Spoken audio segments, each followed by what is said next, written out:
certainly my mind feels fried. We have seen such a diverse set of talks and such a diverse set of approaches. And the goal of PROPL wasn't really to solve the planetary crisis. It was try to map out some of the positive and negative spaces, the areas where stuff is going on, and some of the areas where we think there's opportunities to do some more work and do some more research. And many of us here are researchers, so that's a good thing. And for me personally, I'm a maintainer on lots of open source software. So I work in something called Docker, which is often used to share bits of software. And when it started working in about 2015, it had this. It was just doubling in users every month. And I thought exponentials can't continue very long, and it just kept on continuing. It just kept going. And for me, it highlighted not the quality of Docker, but the power of a network effect, because people who wanted to work together were just being put together with minimal friction, and the numbers just ballooned out of control. And now something like 70% of all software developers have Docker. So now it's finally stopped being exponential when it's run out of people. But it kind of tells me that there is something here, something in these discussions where if we can figure out how to get that magic going, that little spark of collaboration, the idea of starting from principled programming and moving all the way to outcomes and making it a joy to program, that we as a community might come up with something, right, that actually works. And then we have to make sure that we embed principles of reproducibility and the various dimensions that Vashti showed us in her talk. So what we're going to try to do now, with collectively fried brains, is not to think deeply at all anymore. What we're going to try to do is to overwhelm Dominic. And so Dominic has a Google Doc here where we have to shout out just things that you want to do next, and he's going to attempt to categorize it somehow. But our job as the co-chairs of this, along with the discussants who've kindly volunteered to help us put this together, so that's Vashti, Patrick, Ryan, Michael, and indeed anyone else from the audience who wants to participate. That's not a closed set. We'll try to organize this, and we'll write up a follow-up about what we think we should do next. So what I'd like is for you all to just shout out just some ideas of actions that you think either you would find useful or you think that should happen, and we'll try to capture those. So I'm going to start. One of the things I'd love to see is I'd love to host a summer school on just programming for climate science. So I'm happy to volunteer to try to start putting together a program. I need people who want to teach and people who want to be taught. But this seems like a really useful thing to try to put together as a graduate program in this space. Aimed at climate scientists. Aimed at climate scientists or aimed at people who want to build programming systems for climate scientists. Maybe let's do both. Why not? Let's do it all. Now, I think for our remote speakers, this isn't going to work as a quickfire session if you have to hand the mics out. So for those remote, please do just post in Discord. Otherwise, I think let's just shout out some ideas. Well, Sylvia had a good point earlier, which means we might be more specific here, which is that we should teach computer science to people who are trying to build this thing. So maybe what we should work out is what's the minimum computer science you need to be much better at doing this, and then that should be what the program is. Computer science, yeah. And weirdly, certainly in Cambridge, we no longer teach computer science to non-computer scientists.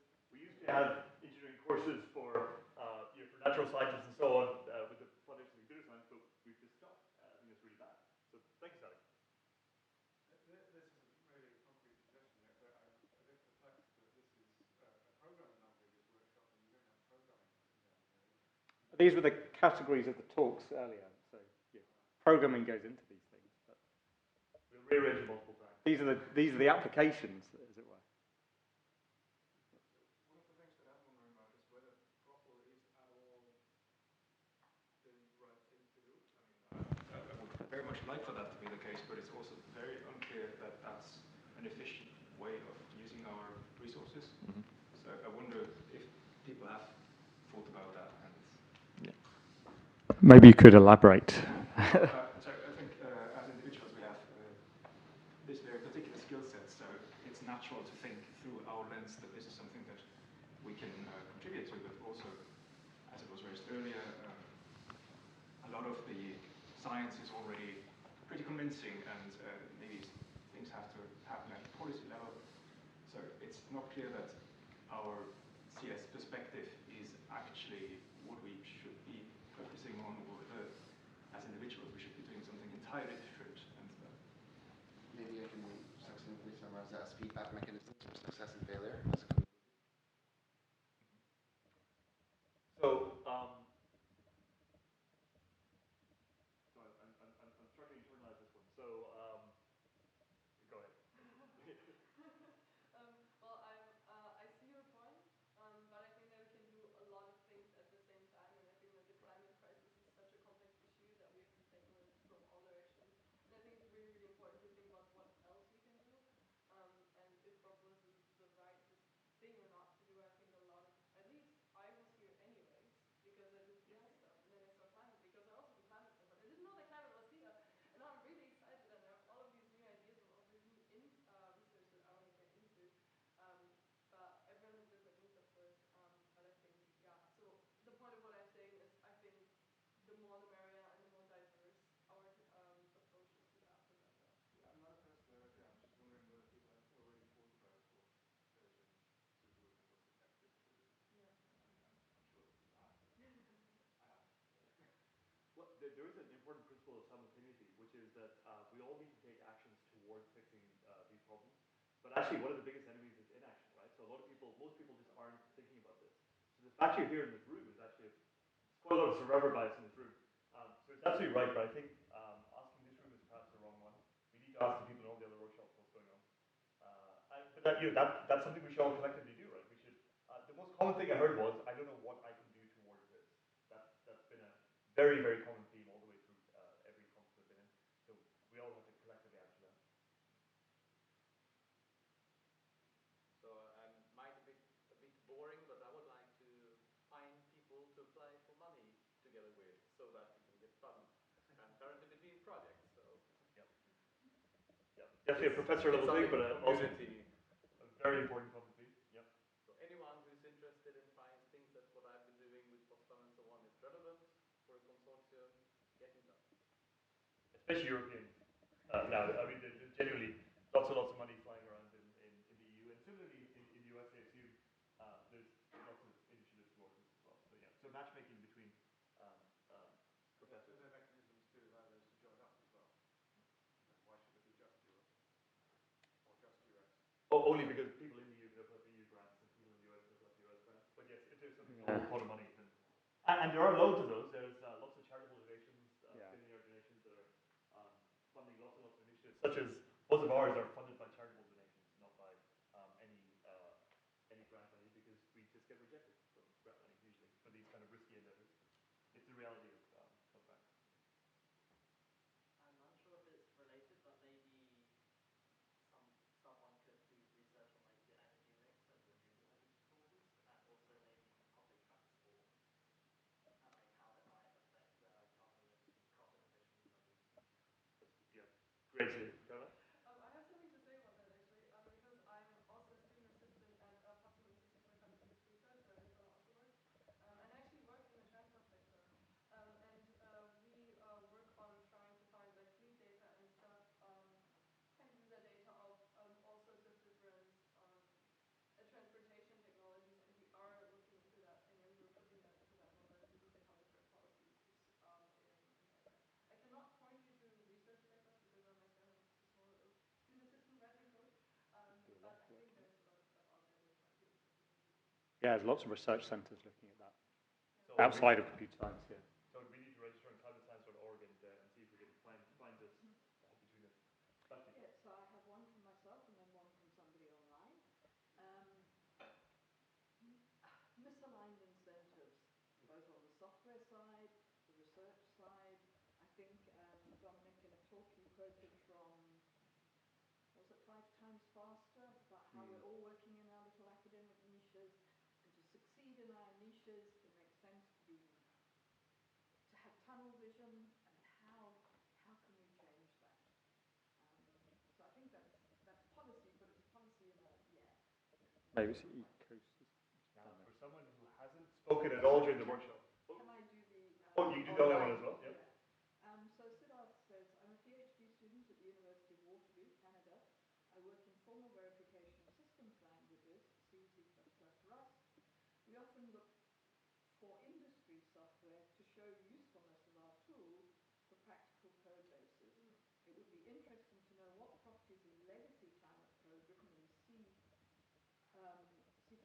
or Rust, we might want to formally verify. Interesting. Who was that? Siddharth. I might want to follow up with them. I mean, most of the code's written in Fortran. So if you haven't spoken yet during the workshop, I'd like you to think about just one quick fire thing you can speed up. And while you're thinking, Benjamin. I would like to put in a plug for continuing to talk to each other. I think the day has been really great, just in terms of cross-fertilization and ideas bouncing off each other. So it would be great if people kept talking. One place where people can keep talking if they choose to is there is actually already a mailing list called ACM-Climate. It happens to be mostly SIGPlan at the moment, but it's not officially restricted to SIGPlan. And you would be welcome. It is rather low volume. That's a good thing, of course, but also a bad thing. So please come and talk there. I didn't know the existence of this, so this sounds good. It's got 100 people or so already that are interested in this set of issues, and it would be a great place to advertise the things that people have talked about today to a larger community. Sorry.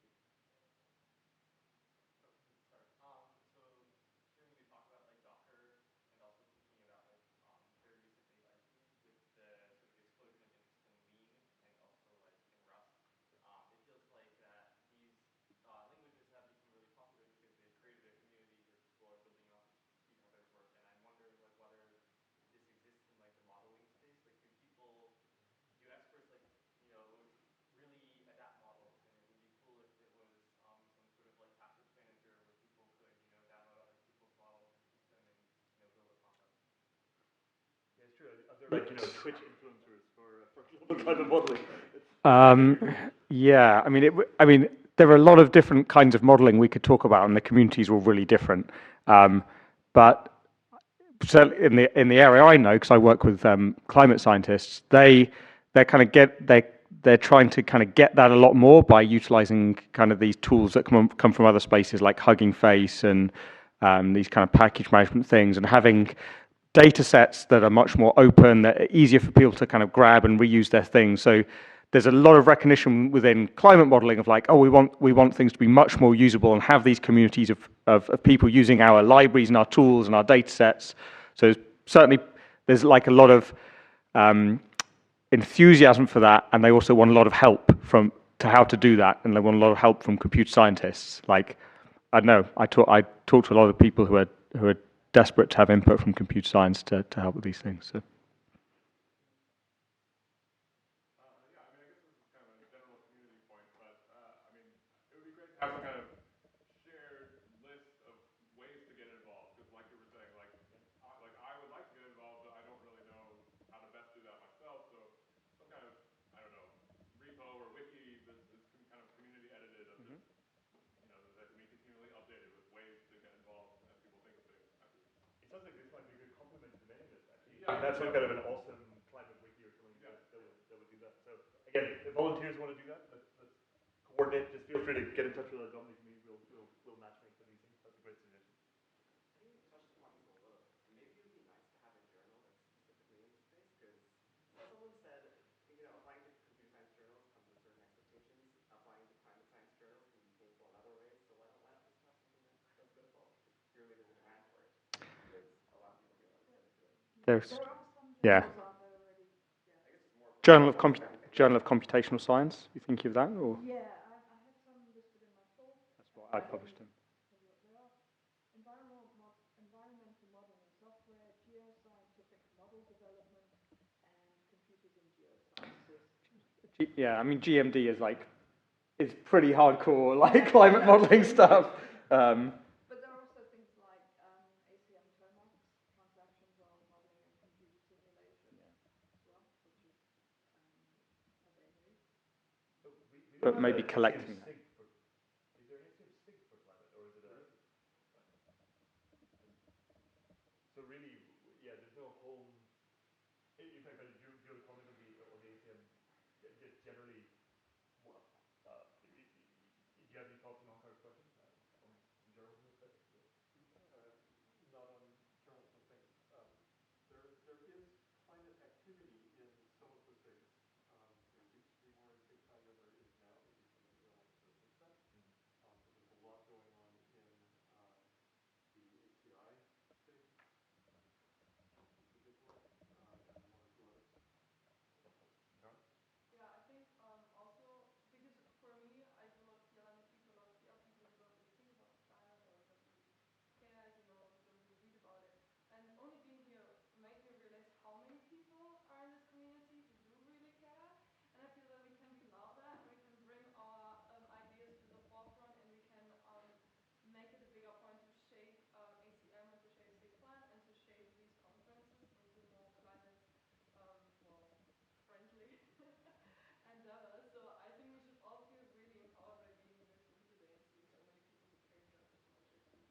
cannot think of a better closing statement than what Carla just said. It's been an incredibly just encouraging day, I think, in terms of just seeing how many other people actually are interested in this space. So this is the beginning. It is not the end. We will write these ideas up. If anyone was too shy to shout out their ideas, then get in touch with just any of us discussants, and we will endeavor to make your voices heard. But other than that, it's time to close the first workshop on programming for the planet. May there be many more, and maybe fix the planetary crisis. But until then, I think it's time to go for a drink. Thank you all for your participation today.